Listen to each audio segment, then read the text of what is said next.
La plupart des athlètes pensent qu'ils récupèrent alors qu'en réalité ils survivent entre 2 séances. Hello tout le monde, on se retrouve dans le nouvel épisode du podcast Force intérieure, le podcast qui parle de santé, de performance, avec un nouvel épisode pour vous tous les lundis.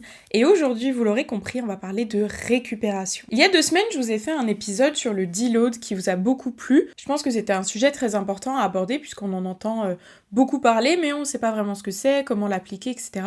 Donc si tu regardes cet épisode et que tu n'as pas vu celui sur le deload, je t'invite fortement à l'écouter car il pourra t'apporter également des conseils supplémentaires avec cet épisode-ci. Et donc le but de cet épisode, c'est de vous parler récupération pour vous expliquer comment la faire, comment bien la faire, pour que vous puissiez être plus performant sur vos entraînements ensuite. Donc à la différence de l'épisode de podcast où on était vraiment sur le deload, je vais pas vous refaire tout l'épisode, mais c'est vraiment une phase pendant laquelle on va baisser l'intensité, baisser le volume pour mieux récupérer. Là, la récupération dont je vais vous parler, c'est la récupération qu'il faut faire au long cours, c'est-à-dire qu'il faut faire en parallèle de ces entraînements, de façon régulière, de façon même quotidienne, j'ai envie de vous dire. Avant qu'on rentre dans le vif du sujet, vous le savez, si vous pouvez prendre 2 petites minutes pour liker cet épisode, me laisser un petit commentaire, ça me fera énormément plaisir, ça m'aidera à booster la portée de ce podcast pour aider encore plus d'athlètes autres que vous. Donc merci beaucoup à ceux qui le font à chaque fois. Je vois vos commentaires, j'y réponds et ça me fait extrêmement plaisir. Maintenant que cela est fait, je vais vous parler de déjà les bases de la récupération. Pourquoi votre corps a besoin de récupération quand vous vous entraînez. Quand vous faites un entraînement, peu importe la nature de votre entraînement en réalité, vous allez appliquer un stress à votre corps. On va lui mettre un stress physiologique puisqu'on va lui demander de recruter des muscles, le système vasculaire, le système nerveux pour pouvoir performer et répondre à une contrainte. Et ce qu'il faut comprendre, c'est que pour répondre à cette contrainte, votre corps a besoin de s'adapter. Cependant, la phase d'adaptation se fait pendant la phase de récupération. C'est-à-dire, si vous faites un exercice, on va essayer de schématiser un petit peu les choses. Si vous faites un entraînement jambes, vous allez appliquer des dommages structurels au niveau de vos muscles, vous allez demander des efforts, comme je vous disais, sur plusieurs systèmes de votre corps pour pouvoir assumer votre séance jambes, mais pour autant, c'est pas pendant votre séance jambes que vos muscles vont se reconstruire ou que votre corps va s'adapter à la charge. C'est vraiment pendant la phase de récupération qui va suivre parce que le soir, voilà, vous allez vous reposer, le lendemain, vous n'allez pas vous entraîner ou entraîner un autre muscle. C'est pendant cette phase-là que votre corps va venir reconstruire déjà les petites fibres musculaires que vous avez abîmées et mettre en place tout un tas de systèmes pour améliorer la connexion nerveuse, pour améliorer le transport de nutriments, d'oxygène, enfin voilà, tout ce qui va vous aider à être plus performant.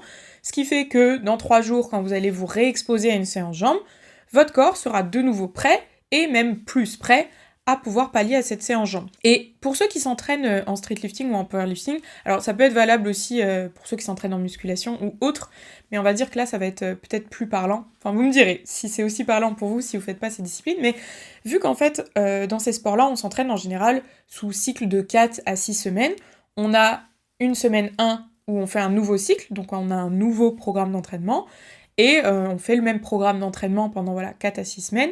Juste, on va changer les charges et éventuellement un petit peu le volume, mais on a la même base. Vous avez dû remarquer que en semaine 1, c'est là où vous avez le plus de courbatures.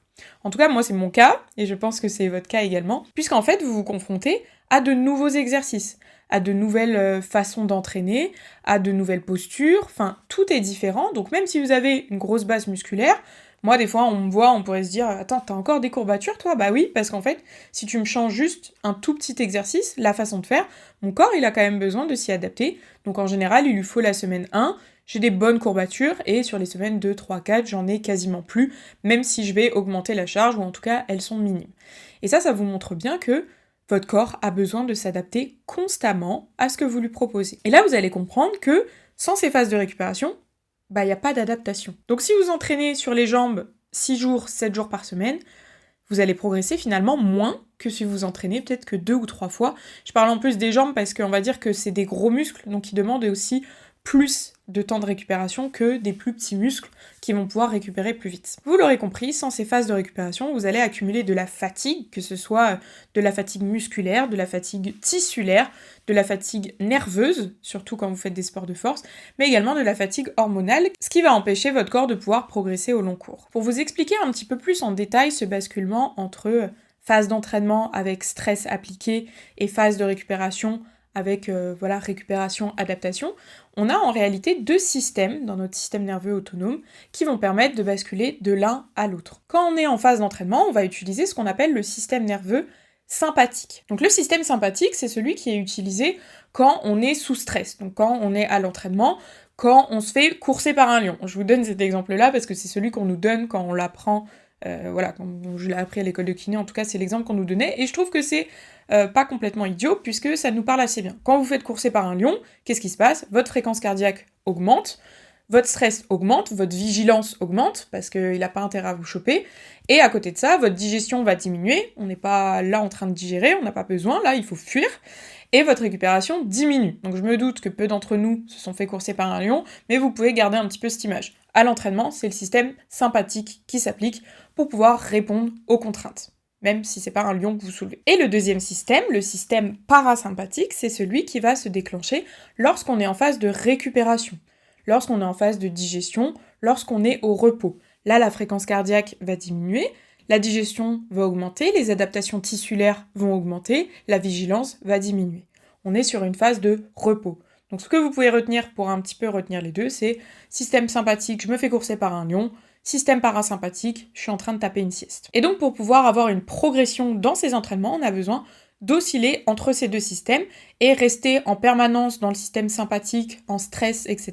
Ça va pas permettre les adaptations tissulaires que l'on retrouve grâce au système parasympathique. J'espère que mes explications sont claires et que vous avez un peu compris ces 2 systèmes-là. Vous l'aurez compris, du coup, pour pouvoir progresser, évoluer dans votre sport, il faut vraiment cette phase de « hop, je m'entraîne », hop, je récupère parce que c'est là où les adaptations sont en train de se faire. Et pour vous donner une ordre de grandeur, même si c'est très individuel, très différent, les phases de récupération dont on a besoin, ça dépend aussi du type d'entraînement que vous faites, on peut considérer que dans un sport de force, on est sur une fourchette de 24 à 72 heures pour bien récupérer complètement. Donc vous l'avez compris, comme je vous l'expliquais précédemment, si vous tapez des grosses séances jambes tous les jours, tous les 2 jours, ça paraît déjà très chargeant et ça laisse peu de place à la récupération. Encore une fois, il y a des variabilités individuelles, il y a des gens qui récupèrent plus vite que d'autres, mais gardez en tête que, en tous les cas, vous ne pourrez pas vous entraîner tous les jours à une grosse intensité, sinon vous allez limiter votre progression.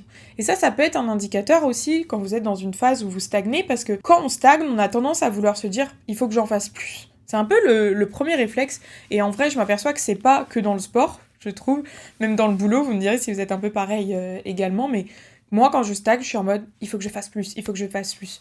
Alors qu'en réalité, faire moins c'est faire plus, et ça je vous avais fait un épisode là-dessus, où le but c'était de vous expliquer que pour mieux faire, il n'y a pas besoin de faire plus, il y a besoin de faire mieux.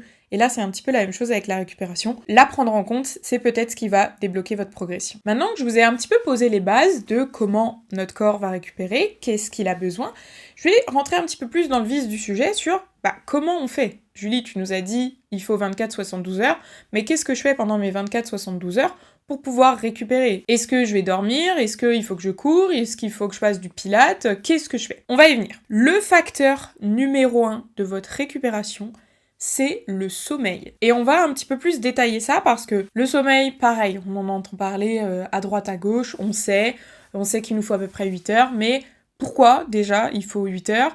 Pourquoi ça participe à la récupération? C'est ce que je vais vous expliquer dans la suite de ce podcast. Déjà, je pense que vous n'êtes pas sans savoir que pendant votre sommeil, vous avez différentes phases de sommeil. Nous, on va parler de 2 phases principalement qui sont, entre guillemets, les plus importantes pour la régénération. Ça va être les phases de sommeil profond et les phases de sommeil paradoxal. Parce que c'est là où il va se passer pas mal de choses qui vont vous permettre de mieux récupérer et qui vont faire ce travail d'adaptation tissulaire. Donc commençons par le sommeil profond. Qu'est-ce qui se passe pendant votre sommeil profond ? Il se passe que vous allez avoir votre régénération musculaire, vous allez avoir un pic d'hormones de croissance, vous allez avoir la régénération tissulaire et également le renforcement du système immunitaire. Donc ça, c'est ce qui se passe quand vous êtes en sommeil profond. Le sommeil profond, souvent, c'est le sommeil où on dort. Je ne sais pas trop comment vous expliquer, mais où vraiment on dort, on est dans un sommeil profond. Je ne sais pas trop comment vous le décrire. Je pense que vous voyez, c'est pas le sommeil léger où on entend des fois ce qui se passe, c'est pas le sommeil où on rêve, c'est le sommeil où on dort profondément. Il se passe tout ça et il est ultra important, et encore plus dans les sports de force, parce que c'est vraiment là que tout se passe, c'est vraiment là qu'on va récupérer au maximum de nos entraînements. La deuxième phase de sommeil qui est très importante, c'est la phase de sommeil paradoxal. Qu'est-ce qui va se passer pendant cette phase-là? On va consolider nos schémas moteurs, on va intégrer nos apprentissages et on va avoir une régulation émotionnelle. Et si vous avez écouté les derniers épisodes, je vous parlais du fait que des fois on rêvait des muscle-up quand on apprenait le muscle-up, et bah c'est exactement ça. C'est quand on est dans cette phase de sommeil paradoxal. Parce que dans le sommeil paradoxal, en fait, on rêve. On rêve et comme je viens de vous l'expliquer, on est en train aussi d'intégrer les schémas moteurs sur lesquels on a travaillé.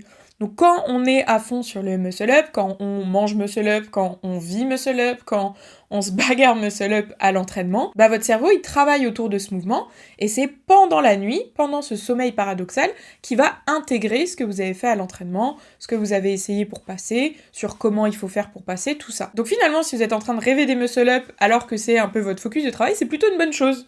Ça veut dire que votre cerveau il est en train de travailler pour que vous puissiez réussir le mouvement. Alors continuez à rêver muscle-up, c'est que vous êtes en bon chemin pour pouvoir y arriver. Donc vous l'aurez compris, si vous manquez de sommeil, il va vous manquer de la régénération tissulaire, des adaptations, il va vous manquer de la force, de la coordination, et donc sur vos entraînements, vous serez et moins performant, et plus à risque de blessure, parce que votre corps sera moins vigilant, il sera moins capable de pouvoir tout coordonner, moins capable de donner la force nécessaire par rapport à d'habitude, et vous pouvez risquer de vous blesser plus facilement. Et pour la petite anecdote, moi j'ai expérimenté ça récemment, je vous en ai parlé sur Instagram pour ceux qui me suivent là-bas, c'est que en général, moi j'ai besoin de beaucoup de sommeil, j'en ai déjà parlé plusieurs fois, j'ai besoin de plus de 9 heures pour être vraiment bien, pour effectivement bien récupérer lié à mon sport de force, également pour d'autres raisons dont je vous parlerai peut-être plus tard, mais j'ai besoin de 9 heures de sommeil minimum. On va dire que quand c'est en dessous, dans ma journée déjà je subis un peu plus ma journée, donc comprenez bien que ça peut être facilement compliqué, parce que 9 heures de sommeil toutes les nuits, c'est pas forcément faisable, en fonction du rythme qu'on peut avoir. Et effectivement, dans la semaine, j'ai fait une nuit où j'ai fait que 6 heures de sommeil. En plus, mon sommeil était très mauvais. Je vous en reparlerai, mais moi j'analyse tout avec ma bague, donc je peux voir un petit peu mes phases de sommeil. Et je me suis réveillée, je me sentais pas forcément ultra fatiguée non plus. Je sentais que j'étais un petit peu... que j'avais pas assez dormi, mais c'était pas non plus cata. Mais à l'entraînement, j'ai vraiment senti sur mes mouvements que c'était pas comme d'habitude. Pourquoi ? Parce que j'avais du mal juste à faire la technique. C'était même pas une question de force, mais cette notion de coordination, je l'ai vraiment expérimentée, et ça m'a fait tilt aussi pour pouvoir vous tourner cet épisode, pour vous montrer à quel point c'est important, c'est que c'était sur mes dips et mes squats, j'arrivais pas à me placer correctement. Finalement, j'ai quand même réussi à valider toutes mes charges, j'ai quand même réussi à les valider plutôt facilement, mais je veux dire, moi je sentais que j'arrivais pas à bien me placer, que ça bougeait pas aussi bien que ça aurait dû, que en fait même en me concentrant le plus possible sur ma technique, juste je n'y arrivais pas, mon corps ne pouvait pas le faire. Donc c'est pour vous montrer l'importance que ça peut avoir, et encore là j'avais quand même dormi 6 heures, voilà, 6 heures, peut-être que pour beaucoup qui m'écoutaient, c'est déjà une nuit correcte pour vous. Moi, vous l'aurez compris, ça ne l'est pas. Mais je veux dire, c'était pas non plus, 2 heures ou une nuit blanche. Et pour autant, j'ai quand même remarqué, des signaux liés à cette mauvaise nuit. Donc c'est pour vous expliquer que si vous n'avez pas des nuits suffisantes et de façon récurrente, vous imaginez un petit peu l'impact que ça peut avoir sur vos entraînements, même sans que vous en rendiez compte. Et au-delà des différentes phases de sommeil, il y a une donnée, une variabilité qui est hyper intéressante pour pouvoir analyser comment vous avez récupéré, comment votre système nerveux a récupéré sur votre nuit. C'est ce qu'on appelle la HRV. La HRV, c'est quoi ? C'est la variabilité de la fréquence cardiaque. Donc là, vous devez vous dire, Julie, super, ça a l'air super chouette ton truc, mais qu'est-ce que ça veut dire en français ? Je vais vous expliquer, ne vous inquiétez pas, moi non plus, je connaissais pas en détail ces données-là, mais depuis que je m'y intéresse, je trouve ça passionnant. La HRV, en fait, c'est la mesure, le temps que vous avez entre vos deux battements du cœur. Parce qu'on croit souvent que le cœur bat de façon régulière, comme un métronome. On va dire que si vous regardez votre fréquence cardiaque de repos, que vous êtes à 50 battements par minute, on a l'impression que tac, ça fait ça de façon régulière pour faire les 50 battements par minute. Alors qu'en réalité, c'est pas le cas. Il y a toujours une petite variation entre vos battements.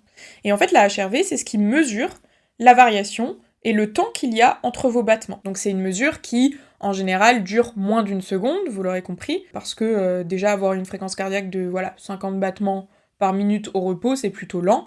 Donc quand on est au-delà, cette mesure est vraiment très faible. Et cette mesure, elle est ultra importante puisqu'elle nous donne une donnée hyper précise sur l'état de notre système nerveux. Pourquoi ? Parce qu'en réalité, elle va refléter la capacité de votre corps à osciller entre le système sympathique, que je vous ai expliqué tout à l'heure, et le système parasympathique, et l'équilibre qui règne entre les deux, puisque je vous l'ai expliqué, on a besoin des deux pour pouvoir être performant et récupérer suffisamment. Et donc quand on analyse cette HRV, plus elle va être élevée, plus elle reflète la capacité de votre corps à pouvoir basculer facilement de votre système sympathique à votre système parasympathique, et donc elle démontre la capacité de votre système nerveux à pouvoir osciller et s'adapter aux contraintes de la vie.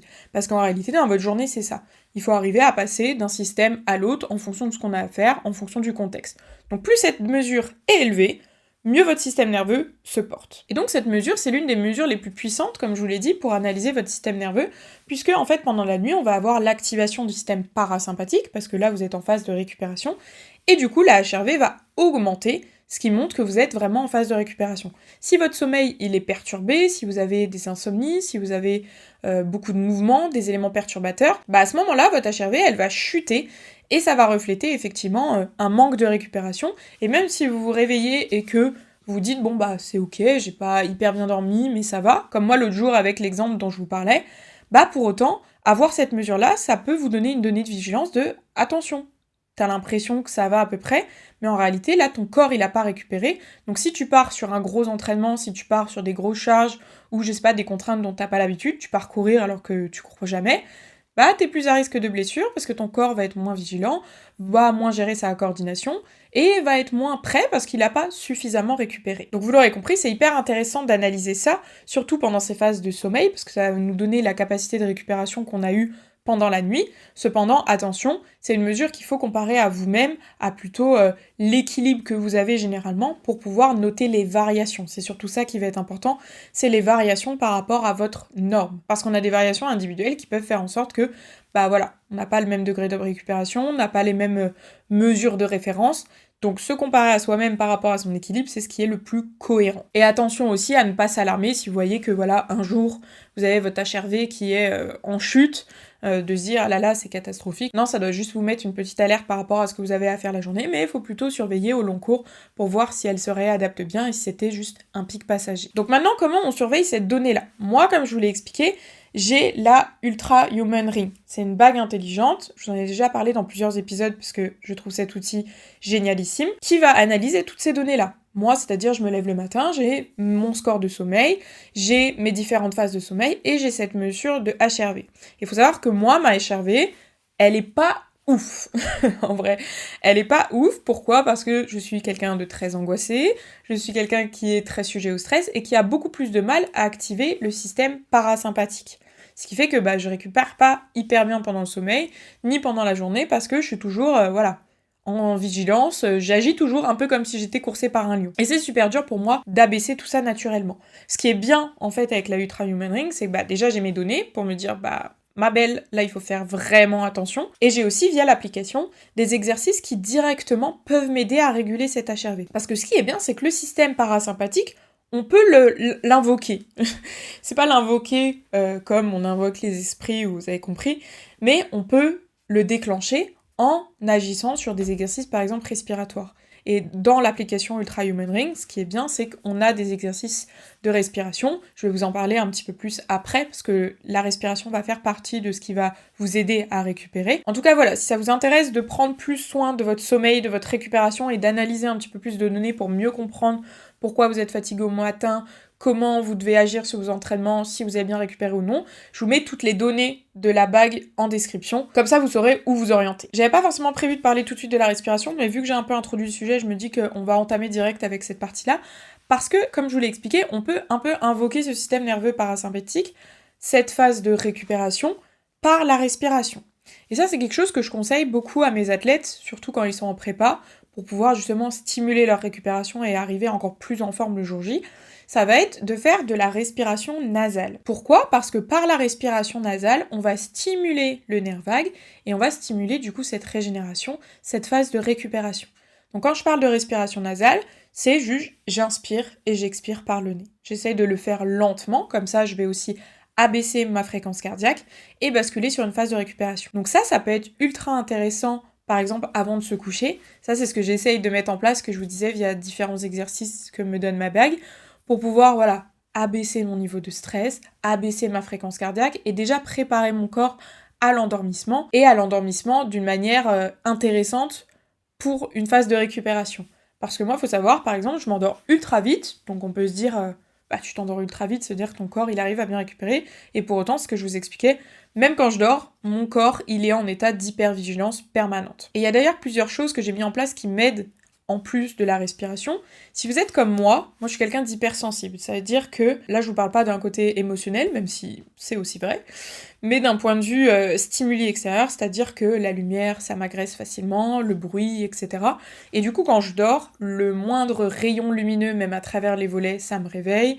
Le moindre bruit, moi je me réveille moi-même en tournant dans le lit, enfin vous voyez, je suis extrêmement sensible au moindre bruit, à la moindre luminosité. Donc pour dormir maintenant, je mets des bouchons d'oreilles, c'est d'ailleurs les Earloop, je crois que ça s'appelle comme ça, je sais plus le nom. J'en ai déjà parlé en plus sur Instagram, je vous remettrai pareil en description les références, c'est pas du tout une collaboration, mais j'ai acheté ça et je trouve ça génial. C'est des petits bouchons d'oreilles et en fait ce qui est bien c'est que vous avez différents embouts de différentes tailles. Donc par exemple la nuit, pour pas que ce soit gênant, sachant que j'ai des mini oreilles, je mets les petits, donc ça marche très bien et ça me fait pas mal aux oreilles. Et je dors beaucoup mieux, et quand je regarde les stats de ma bague, à chaque fois que je pense à les mettre, c'est le jour et la nuit. Puisque ça m'enlève tous mes petits bruits parasites, et j'arrive à avoir un sommeil profond beaucoup plus long. Ce que je faisais aussi quand j'étais dans un endroit un petit peu plus lumineux, c'est que je me mettais les masques pour les yeux. Je trouve ça hyper con, et moi ça me saoulait, parce que je me disais ça va me gêner, etc. Mais pareil, en fait, mon sommeil était tellement meilleur quand j'avais ça, parce que justement, ça m'occulte complètement, et même s'il y a la petite lumière du jour, ça me réveille pas. Donc ça, c'est des petites choses, si vous êtes comme moi, voilà, un peu sensible à tout l'environnement extérieur, que vous devez essayer, parce que ça peut vraiment changer l'impact de votre récupération et l'impact de votre sommeil. Revenons à notre respiration nasale, je me suis un peu embarquée, mais du coup ça vous pouvez l'effectuer avant de vous coucher, comme je vous ai expliqué, mais également entre vos séries, par exemple entre vos séries à l'entraînement. Alors moi j'avoue, je le fais pas forcément, peut-être qu'à tort, faudrait peut-être que j'essaye, maintenant que j'en parle, mais parce que vu que j'ai pas une bonne HRV, une bonne adaptation entre les deux, je me dis je préfère rester dans le jus, mais à tester. Vous testerez pour moi, vous me direz si jamais. Mais en tout cas, ça peut être recommandé de le faire entre les séries de lourds, sachant que voilà, dans nos sports de force, on a quand même des temps de repos assez longs. Donc, petite respiration nasale, ça peut aider, voilà, à récupérer le temps de vos séries. Et ensuite, je pense qu'il faudrait quand même refaire... Enfin, moi, je le ferais comme ça si je devais le tester, je le testerai d'ailleurs. Refaire des respirations rapides, par contre, juste avant de partir sur sa série pour réactiver le système nerveux sympathique. Et ça, en plus, la prépa mentale m'en avait parlé il y a un moment de ça me dit, voilà, vaguement quelque chose. Mais c'était pour mes compétitions de me dire de, hop, entre les passages, bien respirer, prendre le temps pour abaisser effectivement sa fréquence cardiaque. Et par contre, avant de passer, faire des respirations rapides pour là réactiver le système nerveux sympathique. Donc je pense que ça, à l'entraînement, ça peut être très intéressant. Et vous voyez, c'est pour ça que j'aime bien le podcast, c'est parce que j'ai l'impression, en même temps que je vous donne des tips, je me les donne à moi-même. Je sais pas, ça me fait une piqûre de rappel, parce que souvent, voilà, on est très fort pour donner des conseils, pour dire fais ci, fais ça, mais pour se les appliquer à soi-même, beaucoup moins. Donc voilà, au moins, c'est 10 face cam.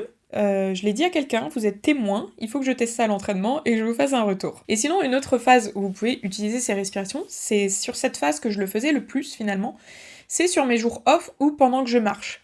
Quand j'allais marcher en forêt, en plus on essayait sur un moment voilà, de détente. En général, je me mets un podcast dans les oreilles. Peut-être que vous écoutez ce podcast en marchant. Dites-le moi en commentaire si c'est le cas. En plus, c'est vraiment pour ça que j'ai commencé ce podcast.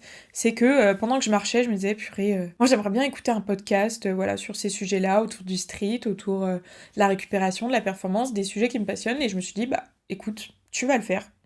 Donc si vous l'écoutez en marchant, ça me fait en tout cas ultra plaisir. Mais voilà, pendant que je marche en forêt, j'écoute souvent des podcasts ou de la musique douce. On est un peu sur un moment de détente où on est sur de la récupération active, c'est ce dont on va parler juste après. Mais du coup, en même temps que vous marchez, ça peut être intéressant de inspirer et expirer par le nez. Comme ça, vous activez encore plus votre système nerveux parasympathique, et en même temps que vous avez votre récupération active, vous avez votre récupération tissulaire, etc. qui peut se mettre en place.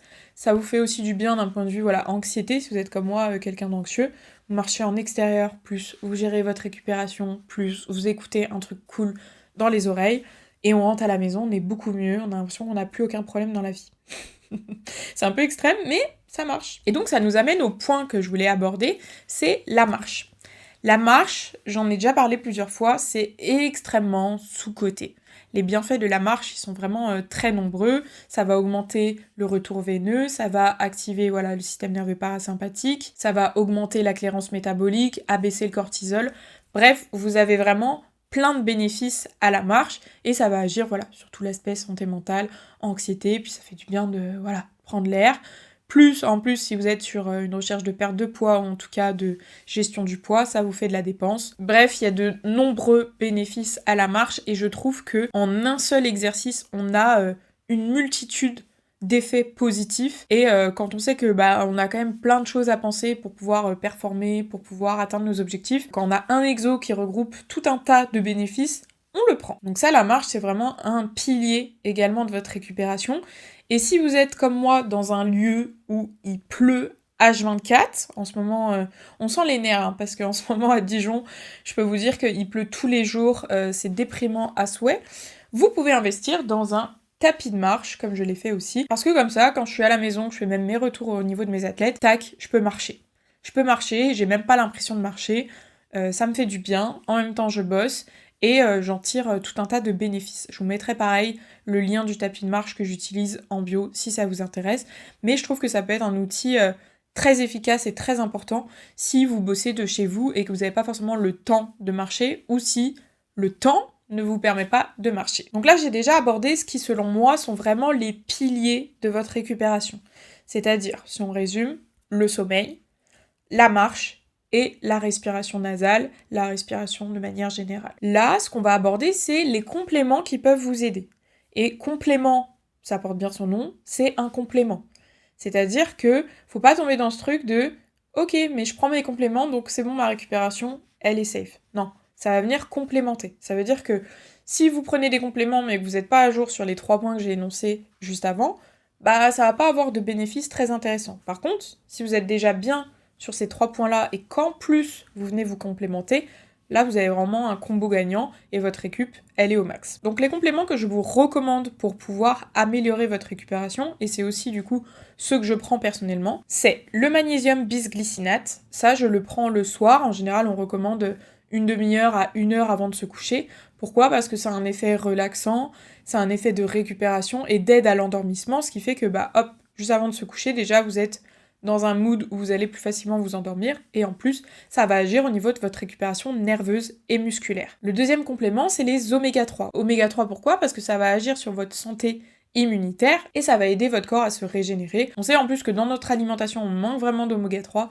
donc je trouve ça très intéressant en complément. Le troisième que je vous recommande, c'est l'ashwagandha. Il joue également sur la récupération, mais également sur le stress, donc ça je vous le recommande si pareil, vous avez un terrain un petit peu anxieux.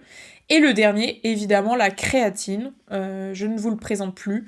C'est le complément qui, selon moi, doit être pris quand on fait un sport à une certaine intensité, parce que c'est un peu comme la marche. C'est le gold standard des compléments. Il agit sur votre récupération, il agit sur votre force, il agit sur votre capacité à prendre de la masse musculaire, il agit aussi sur la santé au niveau de la mémoire, au niveau des fonctions cognitives. Bref, il a trop de bénéfices pour pouvoir passer à côté de celui-là. Donc on va dire si vous en avez un seul à prendre, vous n'avez pas un énorme budget, vous me prenez juste la créatine. Par contre, si vous avez un peu plus de budget à allouer dans les compléments pour la récupération, je vous conseille le magnésium en numéro 1, oméga 3 en numéro 2 et l'ashwagandha en numéro 3 si vous voulez vraiment pousser le truc. Évidemment, je vous recommande les compléments de chez MyProtein, c'est la marque avec laquelle je collabore. Encore une fois, je vous mets tout en description, vous aurez toutes les infos. Donc dites-moi par rapport à toutes les infos que je vous ai données sur la récupération, si vous faisiez déjà toutes ces choses-là, si vous aviez connaissance de tous ces éléments-là, et également les points sur lesquels vous devez vous améliorer. Moi, par rapport à ce que je vous ai dit, vous voyez, si j'ai des points à améliorer, ce serait peut-être effectivement de mieux réguler ma HRV avant de me coucher, faire un petit peu plus de respiration nasale, etc. pour avoir une meilleure récupération. Parce qu'en plus, là, je vais pas vous mentir, j'étais pas hyper régulière sur le magnésium. Ça c'est un truc, ça joue énormément. Le magnésium, je vous jure, pareil, quand je l'oublie et quand je ne l'oublie pas, c'est le jour et la nuit. Donc on va dire, moi, mes axes d'amélioration, ça va être ça. Prendre mon magnésium, je sais pas pourquoi je l'oublie celui-là, dormir avec, mes petits bouchons d'oreille, mes petits trucs sur les yeux, et faire ma respiration. Je pense que c'est ça mes plus grands points d'axe d'amélioration. Alors dites-moi vous, c'est lesquels qui vous concernent, et également ce que je vous disais sur tester la respiration, là, entre les séries de lourds. Je vais arriver sur ma semaine 3 au moment où vous allez écouter cet épisode. Donc je pense que c'est un bon moment pour pouvoir tester ça entre les séries. Et je vous ferai un petit feedback sûrement dans l'épisode prochain ou peut-être en story. En tout cas, si vous avez aimé cet épisode, n'hésitez pas à le liker, à le partager. Et nous, on se fait des gros bisous et on se dit à la semaine prochaine. Bye bye!